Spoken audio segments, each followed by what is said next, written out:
नमस्कार साथियों, आप सभी को बहुत बहुत शुभ आशीर्वाद और जय हिंद, जय मां सरस्वती। आज का टॉपिक लेके आए हैं हाई स्कूल का। ये जो पेपर चल रहा है, कुछ बच्चों की संदिग्ध मामला है। बच्चों ने बताया हमसे, कमेंट करके और फोन करके कहा सर ऐसी समस्या है, तो हम ठीक उनकी समस्या का समाधान करने के लिए आ गए हैं। इनको हम 3 भागों में डिवाइड करते हैं। 3 भागों में डिवाइड करने का सबसे पहले डिवाइडेशन में हम आपको ले आते हैं आपकी केमिस्ट्री यानी रसायन विज्ञान के तात्पर्य में।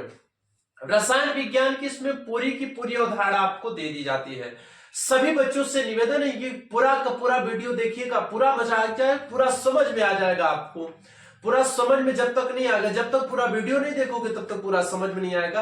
और ये 100% मैं गारंटी देता हूं, अगर इस पूरे वीडियो को आपने देखा तो इतना तो जरूर मैं कह सकूंगा, अगर आप किसी भी दिन नहीं पढ़े हो, केवल 2 बार वीडियो को देखिएगा, अंत तक देखिएगा, तीनों पार्ट को मैं गारंटी के साथ कहता हूं आप 80% से ज्यादा यानी 90-95 के 80% से ज्यादा 85-90 अगर आपने पूरे वर्ष नहीं पढ़ा है तो जरूर आप पाओगे। अगर आपने पढ़ा है, 100% आपने उतनी मेहनत किया है, तो मेरी ये गारंटी है कि आप 90 से 95% और यहां तक 99% भी आपके अंदर लाने की क्षमता होगी। तो आइए चलते हैं सीधे हम टॉपिक पर बात करते हैं। सबसे पहले चैप्टर से शुरुआत करते हैं। पहले चैप्टर से शुरुआत करते हैं तो होता क्या है, सबसे पहला चैप्टर इसमें हो जाता है साथियों, कहा जाता है जिसमें हाई स्कूल की सबसे पहली प्राथमिकता होती है। यह प्राथमिकता किसकी होती है? जिसमें हमने देखा है कि रासायनिक अभिक्रियान समीकरण होता है। रासायनिक अभिक्रियान समीकरण, तो जैसे हमने कहा रसायन पहली चीज, दूसरी बात हो जाती है भैया अभिक्रिया, और तीसरी चीज इसमें हो जाता है समीकरण की बात हो जाती है। सबसे पहले हम जानते हैं कि रसायन क्या होता है, अभिक्रिया क्या होती है और समीकरण क्या होता है। जैसे विज्ञान की वह शाखा जो होती है, विज्ञान की वह शाखा जिसके अंतर्गत पदार्थ के संगठन, पदार्थ का संगठन क्या होता है, और पदार्थ के संगठन के साथ साथ उसकी संरचना, गुण, तमाम चीजों को बदलना, ये रसायन के अंतर्गत आता है और ये रसायन कहलाता है। जब इसकी पूरी प्रक्रिया के दौरान जब इसको चेंजेस होता है, कि इनमें चेंजेस होने के पश्चात परिवर्तन का अध्ययन किया जाता है। जैसे हमने कह दिया किसी भी वस्तु को लिया, अब किसी भी वस्तु को ले लेने के पश्चात हमने कह दिया कि भैया ये लिखा है आपका हाइड्रोजन, ये आपका क्या लिखा है हाइड्रोजन या हीलियम, या आपका जो होता है कि कार्बन, ऑक्सीजन, किसी को भी ले लिया, ये रसायन के अंतर्गत आते हैं। यानी हम श्वास को लेते हैं तो ये भी किसके अंतर्गत आता है भैया, रसायन के अंतर्गत आता है। बस इसमें कंडीशन ये हो जाती है, हमारी जैविक क्रिया हो जाती है। अब ये जैविक क्रिया कि सबसे पहली बात तो ये रसायन की बात हो जाती है। तो रसायन की परिभाषा हम लिख देते हैं, तो बच्चों याद कर लेना, बेटा याद कर लेना, इसके रसायन की परिभाषा को याद कर लीजिएगा। अब रसायन की परिभाषा को याद करने के सबसे पहले हमने लिखा क्या भैया, रसायन। बात को ध्यान दीजिएगा, ये रसायन है, तो रसायन को हम लिखते कैसे हैं, कैसे इसको समझते हैं। तो अब रसायन की जब बात होती है, अच्छा प्रश्न में भी आ जाता है कभी कभी कि रसायन किसे कहते हैं, या अभिक्रिया किससे कहते हैं, या विकारक किससे कहते हैं। ये सारी चीजें हम डिटेल करके आपको दे देते हैं। अब रसायन की बात रही तो सबसे पहले कह रहा है कि विज्ञान की वह शाखा, विज्ञान की वह शाखा, कौन सी शाखा है ये तो समझ रहे ना। शाखा का मतलब होता ब्रांच।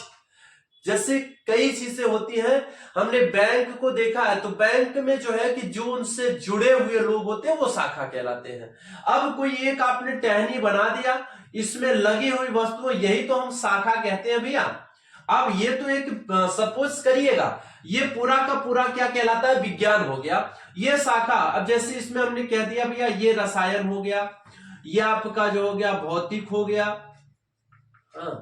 अब भौतिक हो गया, ये आपकी जो होती है भौतिक के बाद इसमें हमने क्या कर दिया, जो है जीव विज्ञान कर दिया। इसमें क्या कर दिया, जीव विज्ञान कर दिया। अब जीव विज्ञान के साथ साथ एक पादप विज्ञान भी होता है, आप जानते होंगे, सॉरी पादप विज्ञान। इसमें क्या लिखा जाएगा भैया, पादप विज्ञान। यानी ये हमने केवल विज्ञान की शाखा को लिखा है। अब टोटल इसमें शाखा बनाते हुए चले जाओ, जो है ये शाखाएं हो जाती हैं। तो ये विज्ञान की एक बढ़ाने की कला होती है, ये विज्ञान की बढ़ाने की कला होती है। अब जब ये शाखा की बात होती है तो जैसे कह रहा कि विज्ञान की वह शाखा जिसके अंतर्गत, विज्ञान की वह शाखा जिसके अंतर्गत केवल यही लिखेंगे भैया, इसके बाद मैं बोलता हुआ चलूंगा, जो आपको नहीं समझ में आएगा, जो समझ में आएगा बता दीजिएगा। जिसके अंतर्गत पदार्थ की संगठन, जिसके अंतर्गत पदार्थ की संगठन, पदार्थ की संगठन। अब कहें सर ये पदार्थ की संगठन क्या होती है, पदार्थ के संगठन के साथ साथ इसकी संरचना, इसकी गुण, इसका परिवर्तन, संगठन के साथ साथ पदार्थ अंतर्गत पदार्थ की संगठन एवं संरचना और गुण, संगठन, संरचना और इनमें जो गुण प्रतीत होता है, जो गुण जिसमें बदलते हैं, तो रासायनिक प्रतिक्रिया के दौरान, जो रासायनिक प्रतिक्रिया के दौरान ये काम करता है, किसके, रासायनिक प्रतिक्रिया के दौरान किए गए कार्य, जो दौरान इसके अतिरिक्त किया गया कार्य होता है, इनमें परिवर्तन का अध्ययन किया जाता है कि प्रतिक्रिया के दौरान के साथ साथ इनमें हुए परिवर्तन, प्रतिक्रिया के दौरान और इनमें हुए परिवर्तन,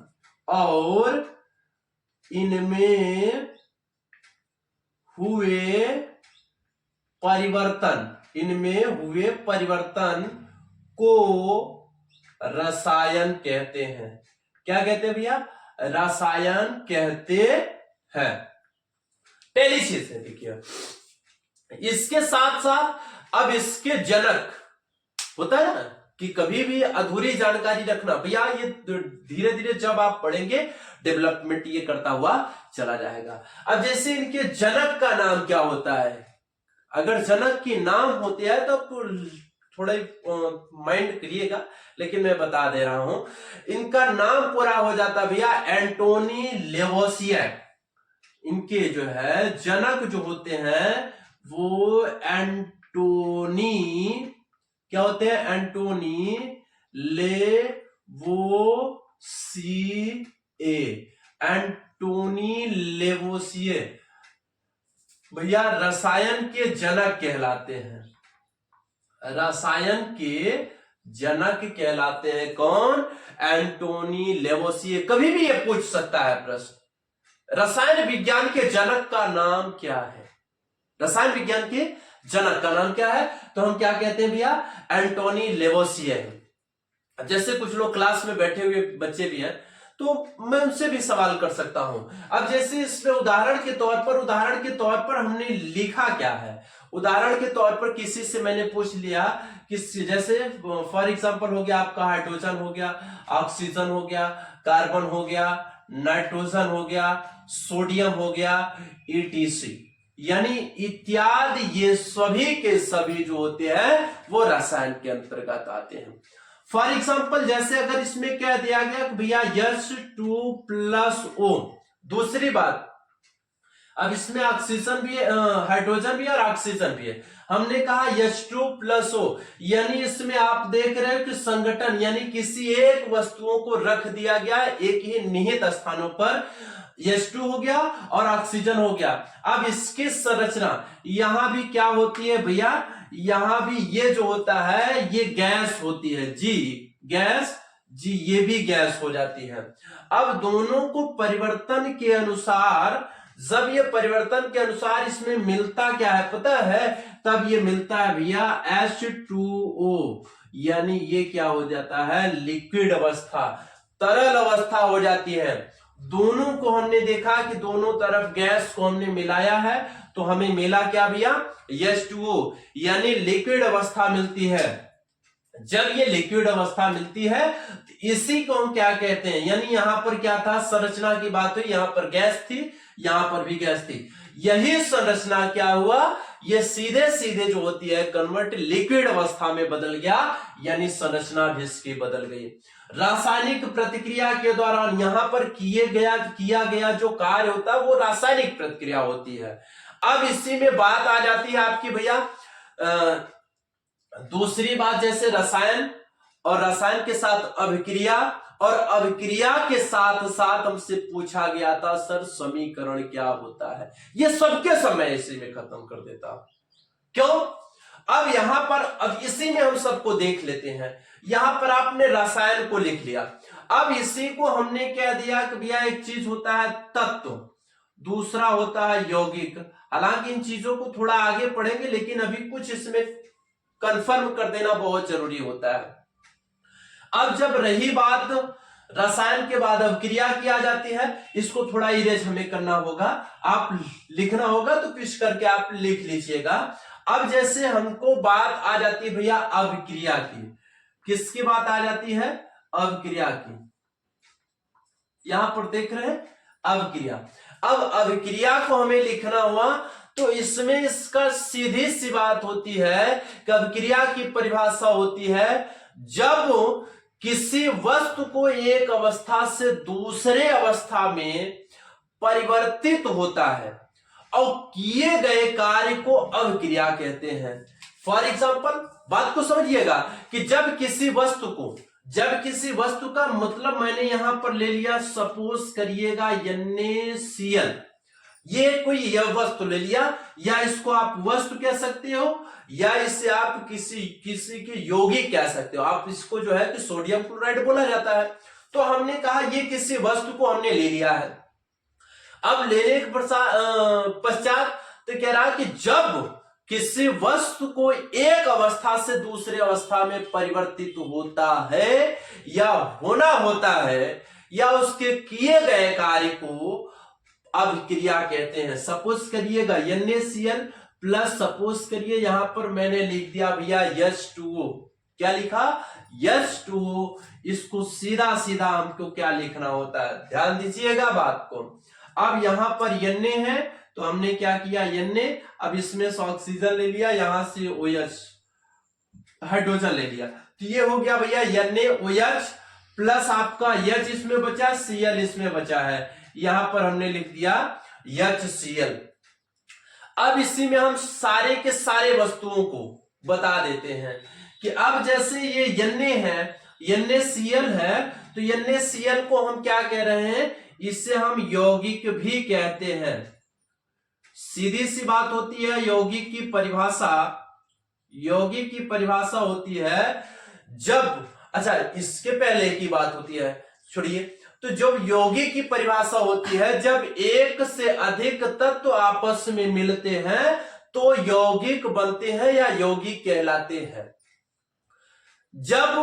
अब यौगिक जब कह रहे हैं कि सर इसमें तत्व की बात है, तत्व क्या होता है कि तत्व वह चीज होता है जो एक से अधिक समान परमाणु वाले वस्तु आपस में मिलते हैं, या जब एक से अधिक समान परमाणु आपस में मिलते हैं तो एक तत्व का निर्माण होता है या वह वस्तु तत्व कहलाता है। सीधी सी बात। अब यहां पर जैसे अगर बात हो गई, यहां पर NaCl है, कहा सर ये यौगिक है, हमने कहा भैया Na, अब ये इसी के अब प्लस इसमें क्या कर दिया Cl, ये भी तत्व है और ये भी क्या है, तत्व है। दोनों को हमने मिला दिया, ये बन गया NaCl। ये क्या बन गया भैया, NaCl। इसे हम क्या कहते हैं, यौगिक कहते हैं। इसे क्या कहते हैं, यौगिक कहते हैं। अब इससे यौगिक जब हम कहते हैं तो अब इन्हीं वस्तुओं की बात हो जाती है। अब होती किसकी है, जो कह रहा है कि NaCl प्लस H2O की बात हो गई। तत्व और तत्व यौगिक हो गया, और यहां पर यौगिक और यहां पर भी यौगिक है। अब इसको हम क्या कहते हैं भैया, अभिकारक भी कहते हैं। क्या कहते हैं इसको, अभिकारक भी कहते हैं। यानी इनको भी अभिकारक कह सकते हैं, इनको भी अभिकारक कह सकते हैं। जब ये समीकरण करना होता है, जब ये समीकरण करना होता है, तो अब सीधी सी बात हो जाती है Na plus H2O, NaCl plus H2O। यहां पर हमने सोडियम क्लोराइड को लिखा, यहां पर हमने जल को लिखा, यहां पर हाइड्रोक्लोराइड बन गया, यहां पर सोडियम हाइड्रोक्साइड बन गया। भैया बात को समझिएगा। रही बात अब नेक्स्ट जो है समीकरण की, अब यही चीजों में हम तो थोड़ा डिबेट करते हैं। इतना तो बात समझ में आ गई तत्व और यौगिक की। तत्व और यौगिक की जब बात समझ में आ गई, तब इसमें NaCl NaOH प्लस HCl की बात करते हैं। इसे हम क्या कहते हैं भैया, अभिकारक। इसे क्या कहते हैं, अभिकारक प्लस अभिकारक। अब यहां पर किए गए कार्य को, यहां पर कोई कार्य हो रहा है तो इसको हम क्या कहते हैं, अभिक्रिया। यहां पर जो कार्य चल रहा है, जो कार्य चलता हुआ होता है, वो अभिक्रिया होती है। इन सभी वस्तुओं को हम क्या कहते हैं भैया, इसको हम कहते हैं, ये क्या है भैया, उत्पाद। इसे क्या कहते हैं, ये उत्पाद कहलाता है। बात तो समझ में आ गई होगी कि मतलब जब किसी वस्तुओं को इकट्ठा किया जाता है, अलग अलग प्रकार के हैं तो उसे अभिकारक कहा गया, लेकिन जब उससे मिलाया जाता है तो अभिक्रिया होती है। जब उसमें से हमें अच्छी अच्छी वस्तुएं प्राप्त हो जाती हैं, उसे हम ठीक प्रकार से उत्पाद कहते हैं। क्या कहते हैं, उत्पाद कहते हैं।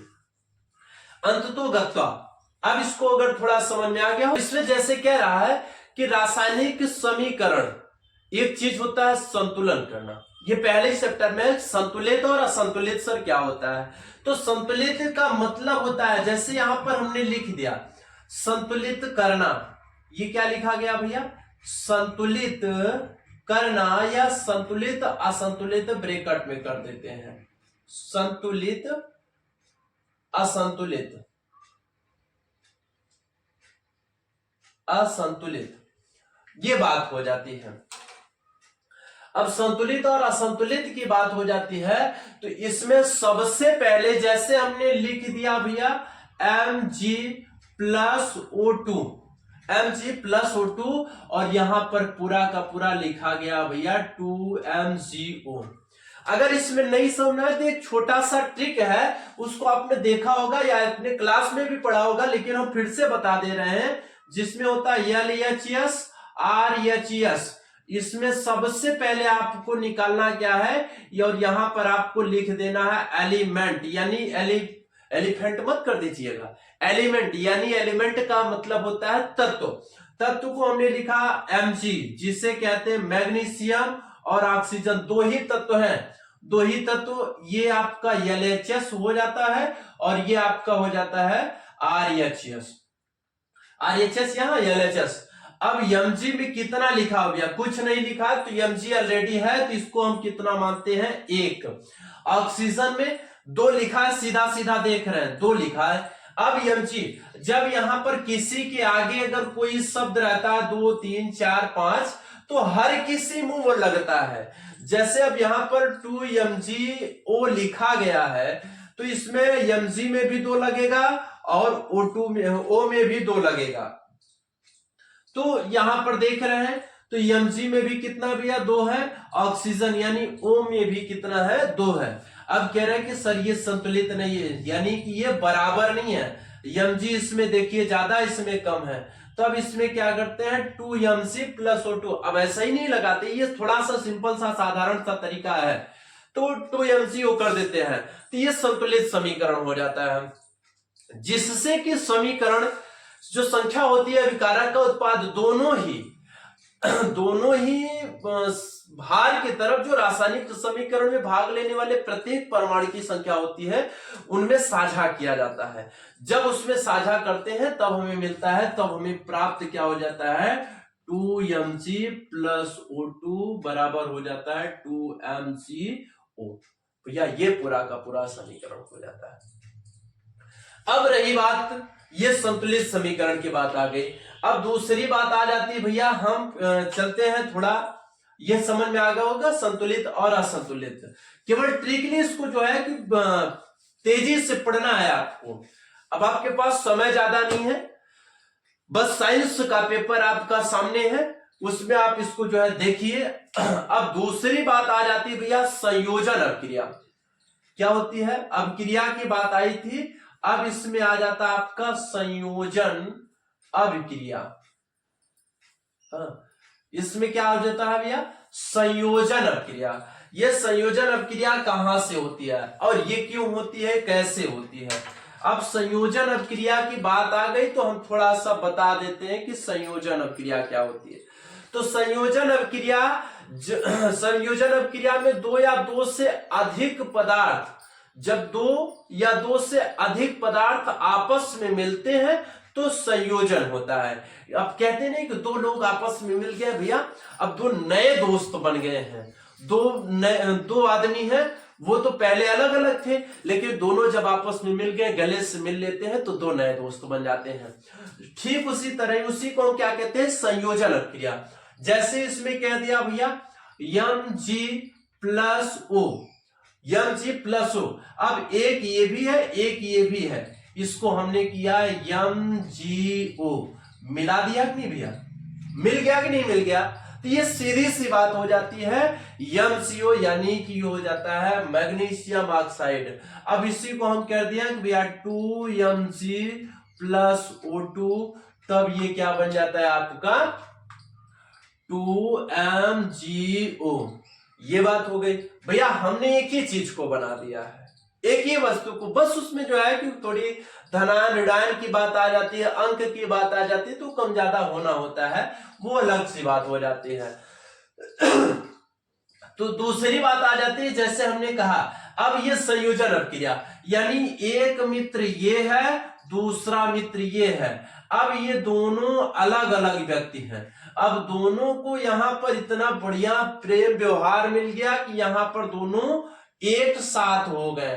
क्या हो गए भैया, एक साथ हो गए। जब एक साथ हो गए इसी को हम क्या कहते हैं, संयोजन अभिक्रिया। अगर नहीं समझ में हो तो एक दूसरा मैं कर देता हूं। जैसे यहां पर लिख दिया भैया Na क्या होता है, ये धनायन होता है, इसमें धन आयन होता है, प्लस इसमें क्या किया भैया मैंने Cl, यानी ये हो गया क्लोरीन, इसमें होता है ऋण आयन। कौन सा आयन होता है, ऋण आयन। अब यहां पर दोनों को संयोजित, अब देखिए यहां पर एक पीएच मान होता है, अभी आगे चल के पढ़ाते हैं पीएच मान क्या होता है। तो पीएच जो वैल्यू होती है वो जो होती है, जो धनायन होती है वो 7 से कम होती है और जो ऋणायन होती है वो 7 से ज्यादा होती है, वो 7 से ज्यादा होती है। अब यहां पर Na धनायन हो गया और Cl क्या हो जाता है भैया, वो ऋणायन हो जाता है। जब Cl ऋणायन हो गया तब बात किसकी आ जाती है, यहां पर हमने लिख दिया किसको, NaCl, यानी हमने धन और ऋण दोनों को मिला दिया, प्लस और माइनस दोनों को मिला दिया तो बराबर। अब फर्क कितना होता है, जैसे जैसे मैंने कोई सीढ़ी बना दिया, 1 2 3 4 और ये 5, 1 2 3 4 5 6 और 7 कर दिया। अब एक सीढ़ी ये है, ये इसको हम क्या कहते हैं, धन कहते हैं, एक सीढ़ी ये, इसे हम क्या कहते हैं, ऋण कहते हैं। एक व्यक्ति यहां से चलेगा तो यहां आ गया, एक सीढ़ी ऊपर चढ़ा तो एक सीढ़ी ये भी चढ़ गया भैया। अब जो है इसमें कम हो जाता है। तो दूसरी बात, अब ये भी एक सीढ़ी चढ़ा, ये भी एक सीढ़ी चढ़ गया, अब ये ऊपर जा रहा है, यानी ये माइनस की तरफ था और ये प्लस की तरफ था, अब ये माइनस की तरफ जा रहा है, ये प्लस की तरफ जा रहा है। अब दोनों आकर के यहां पर मिल जाते हैं भैया, ये कौन सा स्थान है, ये बराबर का स्थान है यहां पर, जिसे हम कहते हैं उदासीन, जिसे हम कहते हैं उदासीन।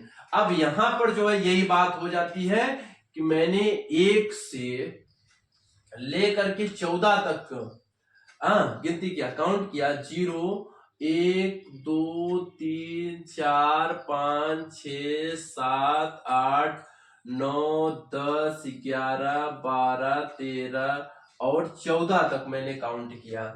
अब जब 14 तक 7 की संख्या हमारी क्या हो जाती है, मध्य हो जाती है।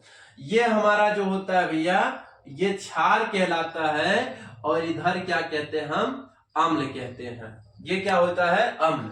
अब यही पर जो जहां पर धनायन, अम्ल जो होता है धनायन होता है, क्षार जो होता है वो ऋणायन होता है। क्लोरीन है और सोडियम है, एक से इधर की बात हो जाती है, यह अम्ल हो जाता है, इधर से इधर जो होता है, सॉरी इधर से जो इधर होता है ये क्षार हो जाता है।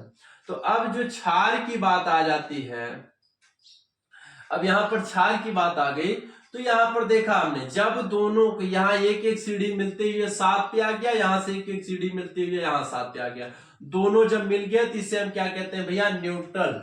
न्यूट्रल का मतलब होता है उदासीन। क्या होता है, उदासीन। बात तो समझ में आ गई होगी। यही चीज जो है कि सबसे बड़ी अहमियत करती है कि संयोजन क्रिया पर। संयोजन तो समझ में आ गया होगा, हमने जो है कि दो लोगों को एक साथ कर दिया, ये संयोजन हो जाता है। अब यही में अब क्रिया एक और भी होती है जिसे हम कहते हैं भैया वियोजन क्रिया, जिसे हम कहते हैं वियोजन। वियोजन का मतलब होता है अलगाव या अलग करना, किसी वस्तुओं को अलग करना होता है। जब वियोजन क्रिया होती है तो यहां पर जैसे हमने लिख दिया, यहां लिखा भैया NaCl, अभी तो यही कैंसर, यही तो आपने लिखा था, हमने लिख दिया भैया NaCl, क्योंकि सबसे आसान तरीका यही है। उदाहरण किसी का देना हुआ तो इस तरीके से दे सकते हैं, और कोई उदाहरण ऐसे आपको मिला तो उसको भी आप इसी तरीके से डेबिट कर सकते हैं।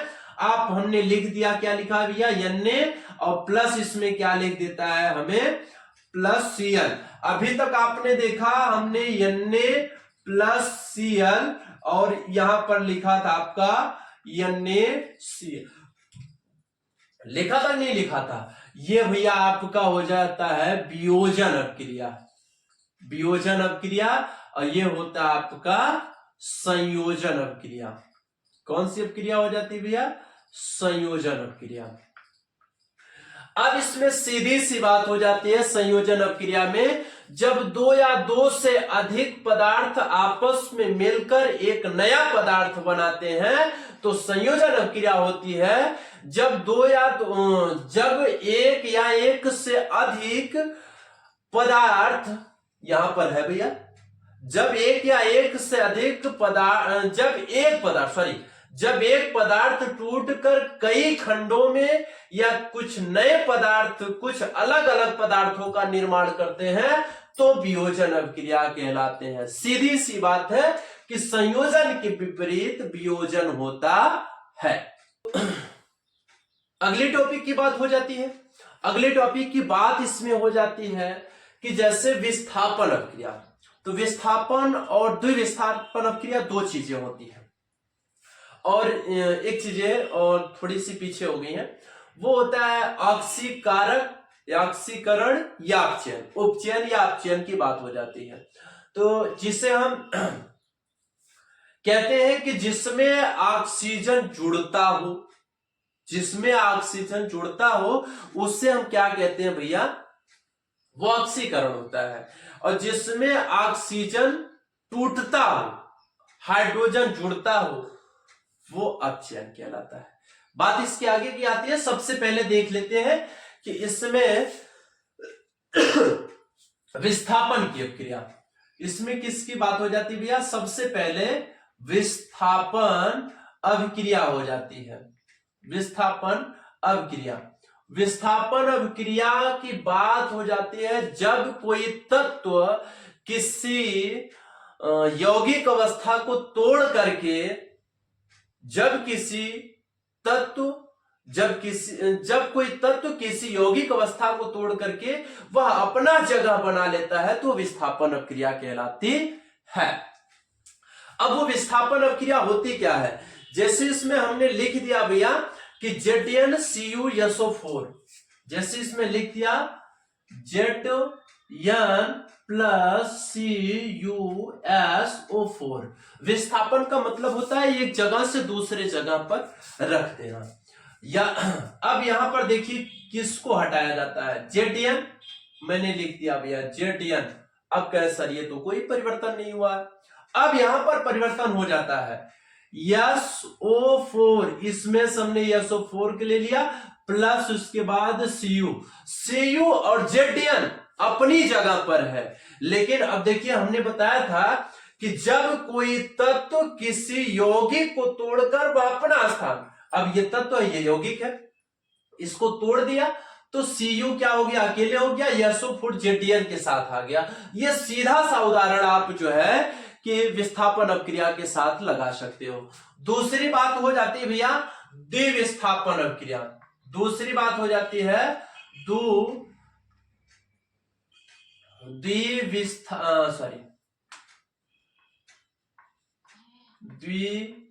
द्विविस्थापन अभिक्रिया। द्विविस्थापन अभिक्रिया। अब ये द्विविस्थापन अभिक्रिया की बात कहां से आ जाती है, ये द्विविस्थापन अभिक्रिया होती कैसे है। जब इसमें हमने देखा, इसका सीधा सीधा बात हो जाती है कि जब दो यौगिक आपस में मिलते हैं, किसी दोनों यौगिक में से एक तत्व का ह्रास होता है। ह्रास का मतलब टूटता है, एक तत्व दोनों में से टूटते हैं वो। अब जैसे लिख दिया मैंने भैया A प्लस B। अब A का टूटा हुआ भाग B में चला जाता है, A अपान B, दोनों का भाग मिल गया, प्लस A अपान यहां पर हो जाएगा क्योंकि सबसे पहले B है तो यहां पर सबसे पहले B होगा, तो सबसे पहले B होगा तो B टूटेगा अपान A आ जाएगा भैया। ये कंडीशन होती है। ये कंडीशन होने के पश्चात क्या होता है, अब इसमें हम देख लेते हैं कि होता क्या है। जैसे इसमें लिख दिया Na2SO4, इसमें बात आ जाती है Na2SO4। क्या लिखा मैंने, Na2SO4 प्लस इसमें हमने क्या कर दिया भैया BaCl2।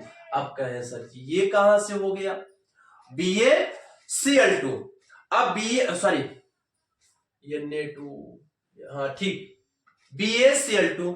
अब जब BaCl2 हो गया तब इसको करना क्या है, अब देखिए कौन कौन अपनी जगह पर रहता है और कौन कौन अपनी जगह से टूटता है। अब यहां पर लिखिए द्विविस्थापन जब अपक्रिया होती है भैया तो द्विविस्थापन पहले स्थान को छोड़ करके दूसरे स्थान को तोड़ता है। अब हमको जो है कि द्विवेग का मतलब ये पहला है तो इसको छोड़ देते हैं, इससे हमें अभी कोई मतलब नहीं है। पहले दूसरे वस्तुओं को हम देखते हैं, उसके बाद हम पहले वस्तु को देखेंगे। अब यहां से हम शुरुआत करते हैं रिएक्शन को, यानी समीकरण को बनाना। तो इसमें देखेंगे सबसे पहले इसमें क्या है भैया Ba। सबसे पहले कहें सर इसका ही काम चेंज हो गया, इसका ही स्थान चेंज हो गया। Ba जो प्लस के बाद था वो प्लस के पहले आ गया। यहां पर रिएक्शन का चिन्ह है, गिब्स का चिन्ह है, उसके बाद Ba के प्रतिवर्ती यानी जो होता है Ba दूसरे स्थान पर था वो पहले स्थान पर आ गया। अब इसमें से SO4 यानी SO4 का स्थान बदला नहीं है और केवल Ba का स्थान बदला, यानी बेरियम का स्थान बदला है, प्लस सल्फेट का स्थान नहीं बदला है। तो प्लस के बाद हम आपका करते हैं, अब आपका भैया हो जाता है Na। सोडियम अब आपका आ गया, यानी सोडियम का भी स्थान बदल गया द्विविस्थापन अपक्रिया में, और इसके साथ आपका आ जाता है Cl। अब इसमें भी दो है, इसमें भी दो है, तो हम इसमें अलग अलग दो नहीं लगाते हैं भैया। इसमें जब दो लगाना होता है तो सीधी सी बात है, तो यहां पर हम 2NaCl कर देते हैं। ये हो जाता हमारा द्विविस्थापन अपक्रिया। बात समझ में आई होगी।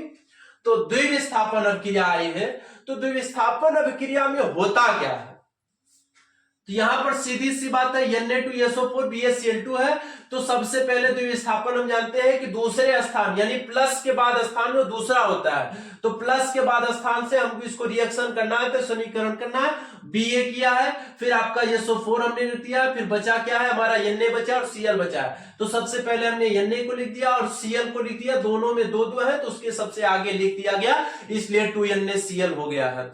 ये पूरा का पूरा चैप्टर इसी के आधारित इसी पर आधार होता है। और दूसरी बात यहां पर हो जाती है रिडक्शन की बात, दूसरी बात हो जाती है भैया रिडक्शन की, जिसे हमने ऑक्सीडेशन एंड रिडक्शन की बात हो जाती है। ऑक्सीकरण और अपचयन की बात किया मैंने, ऑक्सीकरण और अपचयन की बात किया है।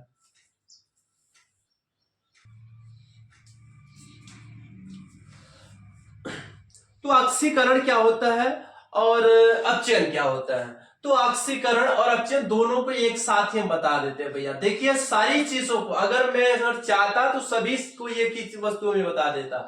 ऑक्सीकरण और अपचयन की बात होती है। अपचयन, ऑक्सी, आप ऑक्सी देख रहे हो, ऑक्सी का मतलब होता है ऑक्सीजन, सीधी सी बात आप समझ लो, सबसे बढ़िया बात ऑक्सीजन। ऑक्सीकरण यानी जब ऑक्सीजन किसी वस्तु में जुड़ता है तो ऑक्सीकरण होता है, यानी जब ऑक्सीजन जुड़ेगा तो हाइड्रोजन क्या होगा, निकल जाएगा, तो वहां क्या होगा, ऑक्सीकरण। और अपचयन होता है तो अपचयन ठीक उसका उल्टा होता है। यहां पर जो है कि सारी चीजें एक दूसरे के विपरीत दिशा में है। अपचयन की बात होती है, जब अपचयन होता है तो वहां पर हाइड्रोजन जुड़ता है और ऑक्सीजन वहां पर क्या होता है, आउट हो जाता है, सीधी सी बात हो जाती है। यहां पर जैसे हमने लिख दिया भैया Cu, सॉरी यहां पर दिख नहीं रहा होगा ना, ऑक्सीकरण, ऑक्सीकरण एवं अपचयन, अपचयन। तो Cu, अब Cu के बाद हमने इसमें किया भैया CuO, क्या लिखा, CuO प्लस के बाद इसमें आ जाता है आपका H2O, इसमें हमने क्या कर दिया H2। अब H2O में जो है इसमें रिएक्शन हमने किया है, रिएक्शन करने के पश्चात, सॉरी इसमें थोड़ा जगह कम है,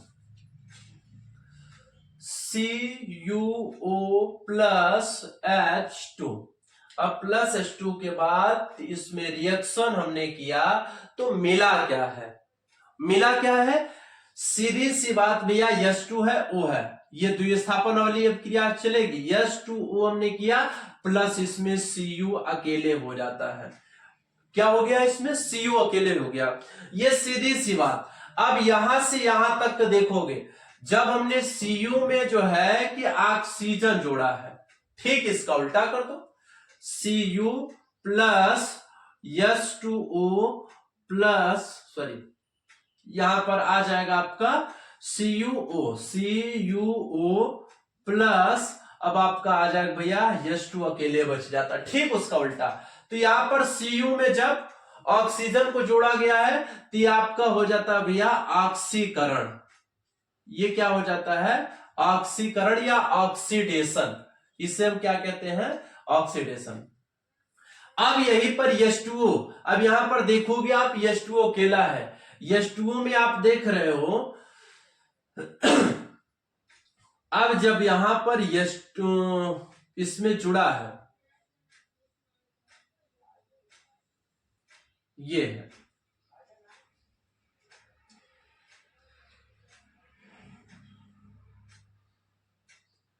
अब देखिए यहां पर ऑक्सीजन जुड़ा है, इस हाइड्रोजन के साथ ऑक्सीजन जुड़ा है, ठीक उसी का उल्टा विपरीत दिशा में हो जाता है। यहां पर इसका जो होता है ये ऑक्सीडेशन की प्रतिक्रिया होती है, यहां पर जो होता है यह ऑक्सीकरण की प्रतिक्रिया हो जाती है, और यहां पर जो होता है वो जो होता है अपचयन की अभिक्रिया हो जाती है, अपचयन, अपचयन यानी ऊपर से इसको देखोगे आपका ऑक्सीकरण और नीचे से इसको आप देखोगे यहां पर जो है यहां पर हाइड्रोजन जुड़ा हुआ है, क्योंकि यहां पर हाइड्रोजन अकेला था, अब इसी ऑक्सीजन के साथ इसमें हाइड्रोजन में जुड़ गया है, इसलिए यह अपचयन कहलाता है। इसी के साथ ये पहला चैप्टर आपका समाप्त होता है। दूसरे चैप्टर की बात करते हैं जो इंपॉर्टेंस बहुत ज्यादा जरूरी होते हैं, बहुत ऐसे जो है कि सवाल का जवाब करते हैं।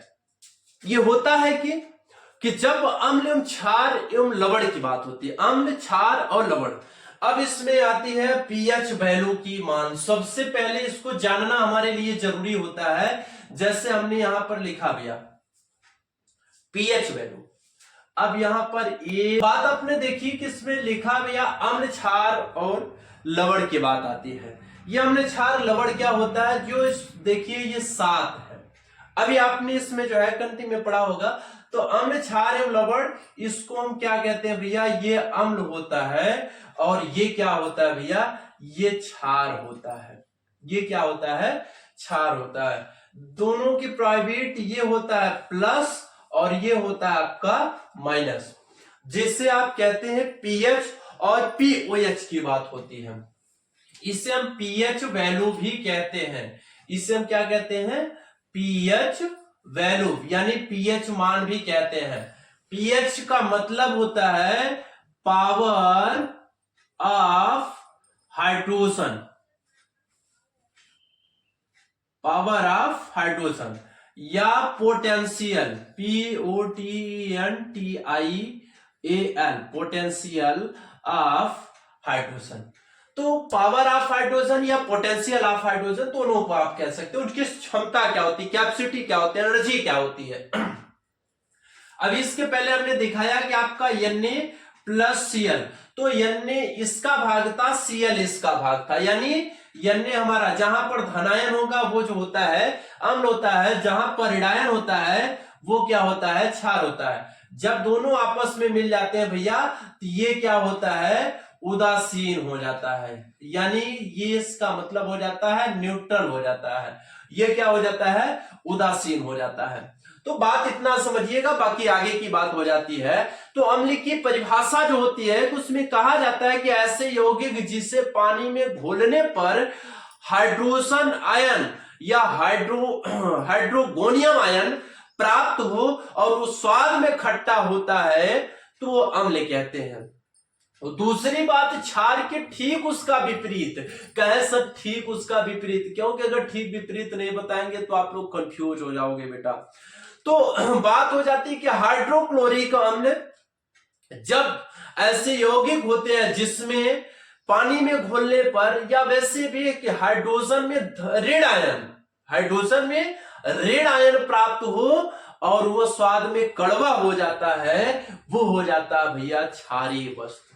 अब कैसे, लवण क्या होता है, जब किसी दोनों अवस्था यानी हाइड्रोजन अम्ल और क्षार के, हाइड्रोक्लोरिक अम्ल तथा सोडियम हाइड्रोक्साइड के विलयन को एक साथ मिलाया जाता है, मिश्रण किया जाता है, तो सोडियम क्लोराइड और जब जल प्राप्त होता है तो इसे उदासीन कहते हैं। अब दोनों की बात आ जाती है, हम अम्ल, क्षार और लवण तीनों की बात कर लेते हैं। भैया हमने हेडिंग क्या दिया, अम्ल, क्षार एवं लवण। अब ये देखिएगा आयन के बारे में भी हमें जानकारी हो जाएगी। अब जैसे हमने बताया कि भैया कि इसमें तीन चीजों यानी दो चीज का मिश्रण करते हैं, मिलते हमें क्या है। जैसे हमने मिश्रण किया भैया, ये साथ दिख कम रहा होता है, बच्चों की शिकायत है कि HCl प्लस NaOH। अब इसको गौर से देखिएगा भैया, अब यहां पर हम फिर से रिपीटेड कर देते हैं। ये हो जाता भैया आपका, ये हो जाता आपका अम्ल, इसे हम अम्ल कहते हैं, इसे हम क्षार कहते हैं। अब इसमें लवण प्राप्त होगा। अब लवण कैसे प्राप्त होगा, जैसे H है OH, यहां भी H है, यहां भी H है, यहां O है, तो हम इसमें द्विविस्थापन अभिक्रिया का रूप लेते हैं। द्विविस्थापन अभिक्रिया के रूप लेने के बाद सबसे पहले क्या करते हैं भैया, Na, और यहां पर है भैया हमारा Cl, यानी ये हमारा प्राप्त क्या होता है, इसी को हम क्या कहते हैं भैया, लवण। यानी जो होता है इसे हम साल्ट कहते हैं, इसे हम बेस कहते हैं और इसे हम एसिड कहते हैं। एसिड बेस एंड साल्ट, यहां पर बात हो जाए।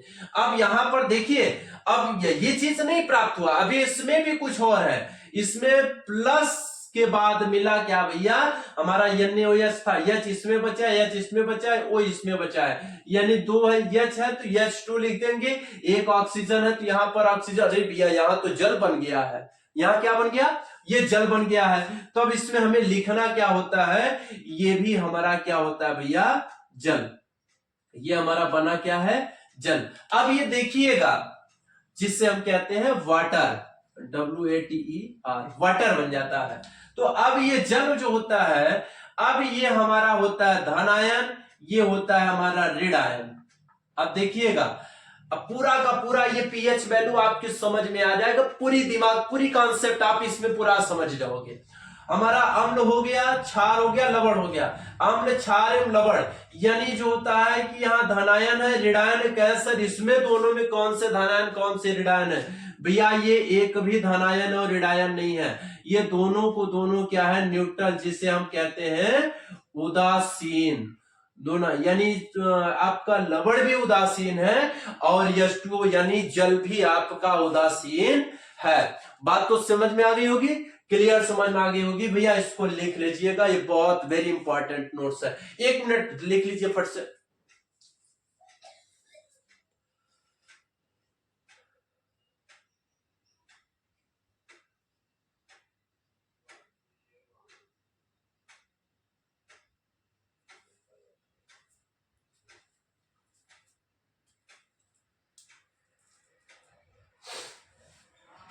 चलिए, जो नहीं लिख लेंगे वीडियो को रोक करके आप इसको लिख लीजिएगा पूर्ण रूप से, कोई दिक्कत नहीं है, फिर आगे आपको देखने को मिलता है। लिखने के बाद अब आइए चलते हैं, थोड़ा सा एक इंपॉर्टेंट नोट आता है भैया, जिसे हम कहते हैं क्लोर क्षार, जिसे हम कहते हैं क्लोर क्षार। कहे सर ये क्लोर क्षार क्या होता है, इससे हम क्या कहते हैं, क्लोर क्षार, इससे। अब क्लोर क्षार, एल्कली बेस जिसे कहते हैं, ये एल्कली बेस क्या होता है, क्लोर क्षार किसे कहते हैं, जब इसमें विद्युत, किसी वस्तु में विद्युत प्रवाहित करने पर वियोजित होता है। विद्युत प्रवाहित, अभी आपने देखा कि हमने लिखा H2O, यानी जिसमें NaOH मिला, HCl मिला था, तो अब इसमें क्या करते हैं, 2NaCl प्लस 2H2O को करते हैं, 2NaCl प्लस 2H2O। अब इसमें विद्युत प्रवाहित कराते हैं, यहां पर क्या होता है, विद्युत को प्रवाहित करते हैं, विद्युत प्रवाह, इसमें विद्युत उत्पन्न कराया जाता है, तब बनता क्या भैया, NaOH।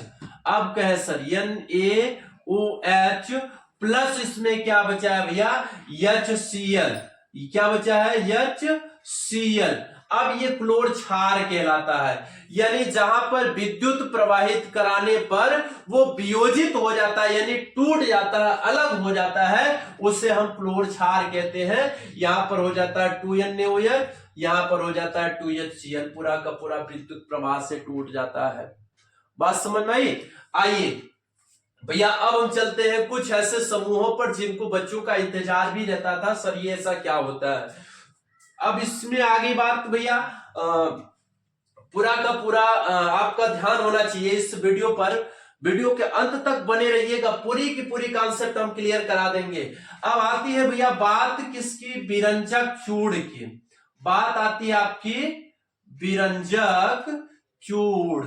अब कहें सर ये विरंजक चूड़ क्या होता है, विरंजक चूड़ क्या होता है, जिसे आप ब्लीचिंग पाउडर भी कहते हो, विरंजक चूड़ जो होता है वो आप ब्लीचिंग पाउडर भी कहते हो। अब कहे सर इसका कॉन्सेप्ट कैसे होता है, कॉन्सेप्ट का मतलब क्या होता है इसका। अब जैसे रासायनिक सूत्र होता है CaOH होल ट्वाइस, ये इसका जो है रासायनिक नाम या रासायनिक फार्मूला होता है, CaOH होल ट्वाइस, ये इसका रासायनिक नाम होता है। अब इसका जो है, अब इतना आप समझिएगा, ये विरंजक चूड़ है, ये विरंजक चूर्ण है। विशेष करके कभी अगर प्रश्न में पूछता है तो विरंजक चूर्ण का या तो फार्मूला पूछेगा कि भैया विरंजक चूर्ण का फार्मूला क्या होता है, या तो अगर ये नहीं पूछता है तब पूछ लेता है कि विरंजक चूर्ण का उपयोग कहाँ होता है। तब हमें क्या इसमें लिखना है भैया, उपयोग। तब उपयोग में हम बता दे रहे हैं, लिखेंगे नहीं, बहुत ज्यादा हो जा रहा है काम। तो हमारा इसमें केवल हम बता देंगे, आप कॉन्सेप्ट कर लीजिए। जितना लिखेंगे आप लिखने का प्रयास करोगे, लिखोगे नहीं, केवल आप ऐसे ही याद करिए रहिए। विरंजक चूर्ण का उपयोग होता है वस्त्रों की धुलाई। जैसे कहते हैं भैया ये बढ़िया मेंटेन कपड़ा पहने हैं, थोड़ा सा दाग लग गया, क्या इसको जो है धुलाई कर देते हैं। तो ब्लीचिंग पाउडर से भी इसकी धुलाई होती है। और जैसे कुएं में पानी का होता है, तो कुएं में जो पानी होता है उसमें पानी में जो है ब्लीचिंग पाउडर डाला जाता है, तो वो जो होता है पानी होती है वो बैक्टीरिया युक्त हो जाती है, यानी उसमें जितने भी जीवाणु होते हैं वो सारे के सारे क्या होते हैं, समाप्त हो जाते हैं। वो पानी हमारे पीने के लायक होता है। या आसपास की अगर भरी गंदगियों से हम ब्लीचिंग पाउडर का उपयोग करते हैं तो वहां पर भी क्या होता है, वो सारी की सारी गंदगियां क्या होती है, समाप्त हो जाती है। बात को समझिएगा, तो बात समझ में होगी। अब दूसरी बात इसमें आ जाती है भैया, विरंजक चूर्ण के बाद अगर किसी चीज की होती है तो बेकिंग सोडा की होती है। किसकी होती है भैया, बेकिंग सोडा की। अब ये बेकिंग सोडा क्या होता है, लगभग पुड़ी उड़ी के चक्कर में बहुत लोग पड़े रहते हैं ना, तो पुड़ी के चक्कर में जब ये बेकिंग सोडा होता है तो बेकिंग सोडा ये आपका हो जाता है NaHCO3। ये हमारा बेकिंग सोडा का सूत्र होता है। बेकिंग सोडा का सूत्र, अब जैसे इन सभी का केवल सूत्र या उपयोग ही पूछता है और दूसरा कुछ नहीं पूछेगा। जैसे बेकिंग सोडा का सूत्र आपने दिखा तो NaHCO3, या इसका उपयोग कहाँ होता है, इसके खाद्य पदार्थों में प्रयोग किया जाता है, या खस्ता में प्रयोग किया जाता है, या तो उद्योग धंधे में किसी वस्तुओं को बनाने के लिए उसको जो है तो थोड़ा बड़ा बनाने के लिए, या उसको जैसे कहते हैं ना कि उसमें स्वेलिंग या फूल जाता है, बढ़िया सा गुब्बारा जैसे हो जाता है, उन सब वस्तुओं में बेकिंग सोडा का प्रयोग किया जाता है। या उसमें थोड़ा स्वादानुसार प्रयोग किया जाता है। कहीं जो है कि जो लॉस वस्तु होती है, यानी जो खराब वस्तुएं होती हैं, उनमें भी इनका प्रयोग किया जाता है। बात तो समझ में आई होगी। अब दूसरी बात हो जाती है कि बेकिंग सोडा के बाद, जो बेकिंग सोडा के बाद होती है तो वो होता है भैया धावन सोडा। धावन सोडा, अब कहें सर ये धावन सोडा क्या होता है, कुछ लोगों को पता है, कुछ लोगों को नहीं पता है। अब ये धावन सोडा के क्या होता है कि अब जैसे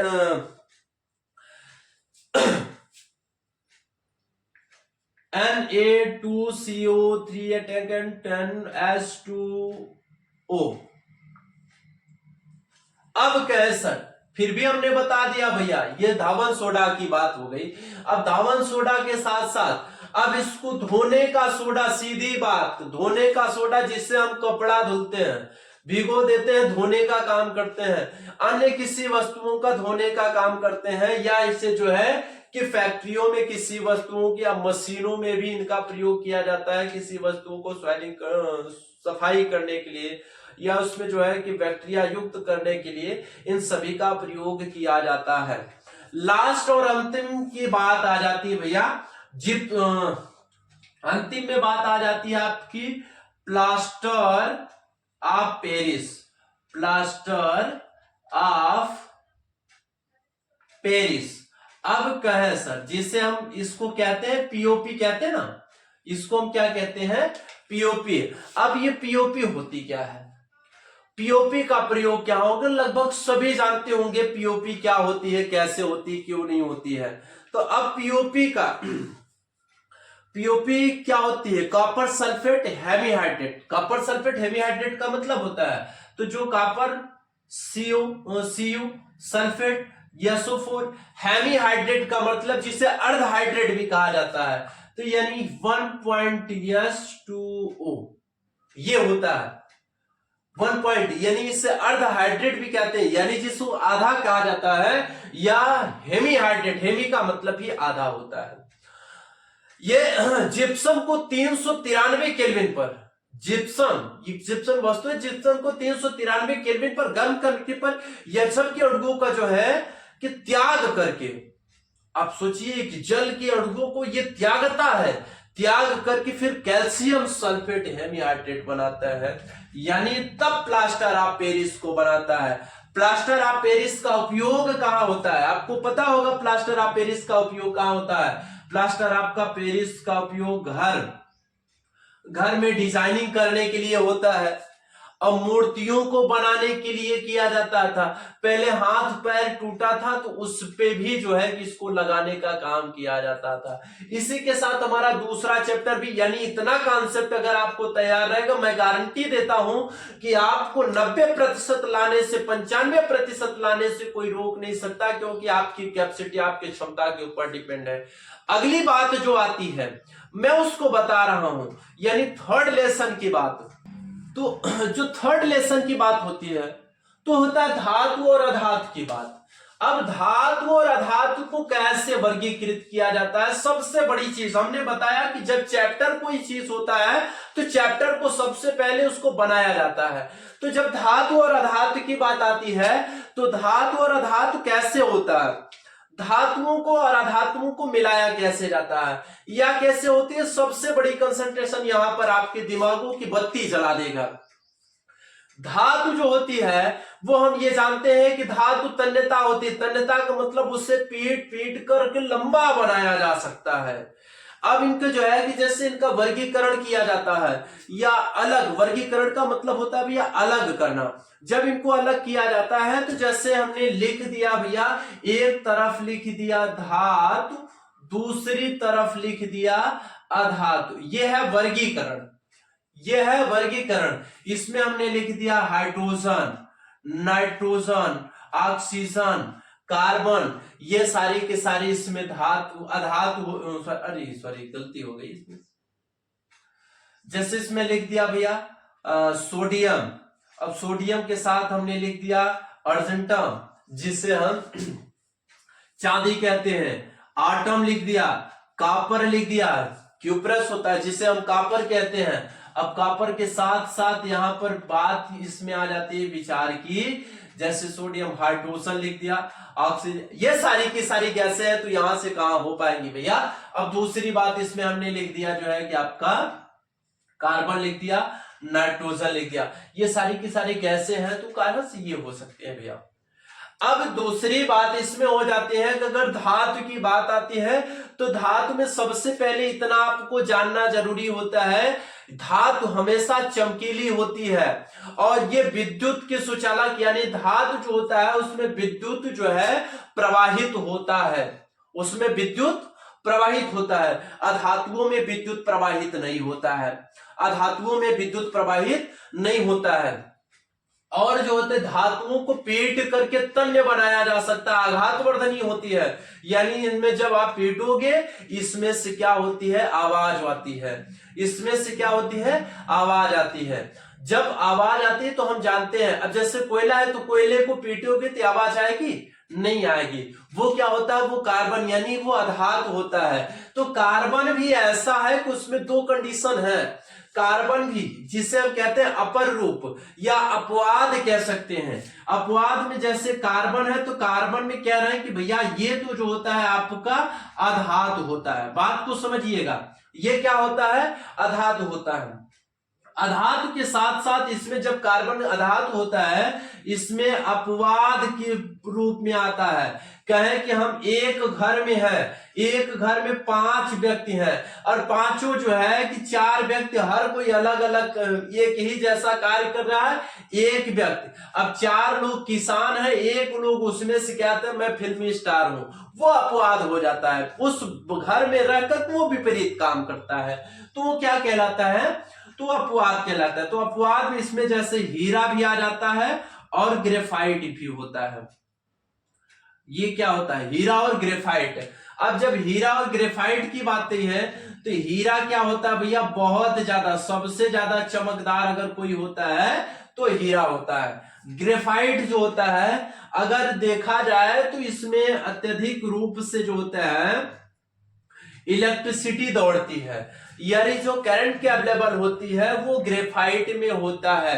विद्युत का सुचालक जो होती है ग्रेफाइट होती है, लेकिन चमकदार नहीं होता है, इसलिए इसे कार्बन में रखा गया, कार्बन के ग्रुप में रखा गया। हीरा जो होता है वो चमकदार तो बहुत होता है, लेकिन विद्युत का सुचालक नहीं होता है। इसलिए दोनों काम करते हैं, लेकिन थोड़ा थोड़ा वर्क कर सकते हैं, इसलिए उनको दो ऐसी कैटेगरी में रखा गया है कि जहां पर उनका नाम ही अलग प्रकार से लिया जा सकता है। तो बात को समझ में आ गई होगी भैया, धातु और अधातु की। दूसरी बात हो जाती है कि जहां पर इनकी धातु और अधातुओं के रासायनिक गुणधर्म होते हैं वो संसारण के माध्यम से देखा जाता है। और दूसरी बात, जब संचारण की माध्यम हो जाती है तो संचारण क्या होता है, जैसे अब इसमें सोना है या चांदी है या जो है आपका लोहा है, अब इसमें क्या होता है, हर किसी को जो है खराब होने के चांसेस होते हैं कहीं ना कहीं। अब जैसे चांदी में कालापन पड़ जाता है, क्या होता है भैया, कालापन पड़ जाता है। लोहा में जो होता है जंग लग जाता है। अब ये सारी चीजें होती कैसे हैं, जैसे अगर लोहे को अगर किसी सेलिंग पर किसी छत के अंदर रखा जाए, दोनों में उसके अंदर जब तक रहेगा, लोहा अगर 15 से 20 साल 40 साल 50 साल बाद निकालोगे तो वैसा का वैसा ही रहेगा। लेकिन वही जब लोहा जो होता है, वही सरिया जो होती है जो बाहर निकली हुई, थोड़ी सी बाहर है बाकी अंदर है, कुछ दिन बाद देखोगे यहां से वो ऑक्सीजन को एब्सॉर्ब करता है, जिसके अंदर वो शिथिलता प्राप्त होती है। इसके कारण यहां से वो टूटता हुआ अंदर तक पूरा शिथिलता फैल जाती है। ये पूरा का पूरा जंग लग कर क्या होता है भैया, नष्ट हो जाता है। पूरा का पूरा इसमें क्या होता है, वो नष्ट हो जाता है। अब अगली बात आ जाती है कार्बन तथा उसके यौगिक। रही बात जब कार्बन और यौगिक की बात आती है, कार्बन एवं उसके यौगिक, एवं उसके यौगिक, इसको बस ऐसे झटके में देखिएगा सारा का सारा काम हो जाता है। सबसे पहली बात हो जाती है कार्बन को सर्वतोमुखी, ये 4th लेसन है शायद हमारे केमिस्ट्री का। तो कार्बन एवं उसके यौगिक जो होता है कहा जाता है कि सर्वतोमुखी। सर्वतोमुखी का जैसे अगर कार्बन है भैया, ये चारों तरफ इसके मुख होते हैं, इसको कहीं भी किसी भी तरह से लगाया जा सकता है, किसी भी वस्तुओं को लगा दिया जा सकता है, तो वहां पर इसको सर्वतोमुखी कहलाता है। यानी ये कार्बन जो होता है वो सर्वतोमुखी होता है। कार्बन किसी के साथ एब्सॉर्ब कर सकता है, किसी के साथ ये जो होता है काम कर सकता है। और यह क्या कहलाता है, ये चतुर्थ संयोजकता होता है कि चारों तरफ से इसकी संयोजकताएं क्या होती है, वो बराबर होती है। इसकी संयोजकता क्या होती है, वो बराबर होती है, और इसमें सहसंयोजक आबंध बनता है। कार्बन अपने पास दूसरे तत्वों को, जैसे हाइड्रोजन हो गया, ऑक्सीजन हो गया, सल्फर हो गया, नाइट्रोजन हो गया, क्लोरीन हो गई, इन सभी वस्तुओं को ये अपने तरफ से बना सकता है, इन सबसे सहसंयोजक आबंध बना सकता है। तो कार्बन ऐसे यौगिक भी बनाता है जिसके कार्बन के परमाणुओं के बीच द्वि या त्रि आबंध भी होते हैं। द्वि या त्रि आबंध यानी कि जो है 2 आबंध भी हो सकते हैं या त्रि आबंध भी हो सकते हैं। सिंगल आबंध यानी जो सिंगल बॉन्ड, एकल आबंध जो होता है वो तो हमेशा परमानेंटली उसके साथ ही होता है। और दूसरी बात, जब बात को समझिएगा कि केवल जब कहा जाता है कि कार्बन ऐसे यौगिक भी बनाता है तो जिसमें कार्बन के परमाणुओं के बीच द्वितीय आबंध होता है, तो अच्छा वह श्रृंखला सीधी हो जाती है। वह श्रृंखला सीधी होती है कि नहीं होती है, तो शाखा युक्त होती है। जैसे ये श्रृंखला हो गई, ये श्रृंखला, अब इसी में क्या दिया भैया कि CH3। अब ये तो बात ठीक है, अब यहां पर क्या दिया कि C, अब यहां पर लिख दिया भैया CH3। अब ये शाखा बन जा रही है, अब इसमें लिख दिया CH, अब कहीं ये भी गड़बड़ है CH2, अब इसमें CH। अच्छा ये जब जुड़ता हुआ चला जाएगा CH3 CH2 CH3, अच्छा ये सीधा का सीधा हो जाता है। अब शाखा युक्त का मतलब हो जाता है कार्बन आपने बना दिया, इसमें 3 हाइड्रोजन पहले दिया तो 3 हाइड्रोजन आपने लिख दिया, फिर आपने कार्बन किया तो यहाँ पर 2 हाइड्रोजन दिया तो 2 हाइड्रोजन, लेकिन एक ऊपर शाखा आपने लगाई, कार्बन यहां भी कर दिया, यहां भी हाइड्रोजन कर दिया, यहां भी हाइड्रोजन, यानी इसमें एक शाखा और भी जुड़ जाती है, तो यह शाखा युक्त कहलाती है। किसी भी रूप में कार्बन तथा उसके यौगिक हमारे ईंधन में प्रमुख स्रोत है। यानी जो होता है, जो कोयला होता है, कोयला भी क्या होता है, वो ईंधन का स्रोत है। हम अपने घरों में खाना या जो है कीट भट्टियों में बनाने का काम करते हैं। अब जैसे एथोनेइक अम्ल के रूप में, एथेनॉल के रूप में, तमाम ऐसे चीजें हैं जिनके जो है कि ये कार्बन के रूप में हम काम करते हैं। और इसी के साथ ये सारे के सारे चैप्टर भी समाप्त हो जाते हैं। जो कोई डाउट होगा कमेंट में करके हमें बता दीजिएगा कि आपको समस्या क्या हो रही है। इसके बाद अगला पार्ट बायोलॉजी का है, उसके बाद अगला पार्ट आपका फिजिक्स का है। मैं दावे के साथ कहता हूं कि 90% अंक केवल इतने वीडियो को देखिएगा, 3 पार्ट की वीडियो को देखिएगा, सारा आपको समझ में आ जाएगा, आपको कोई डाउट नहीं होगी। इसी के साथ मैं विदा लेना चाहूंगा। जय हिंद, जय भारत, जय मां सरस्वती।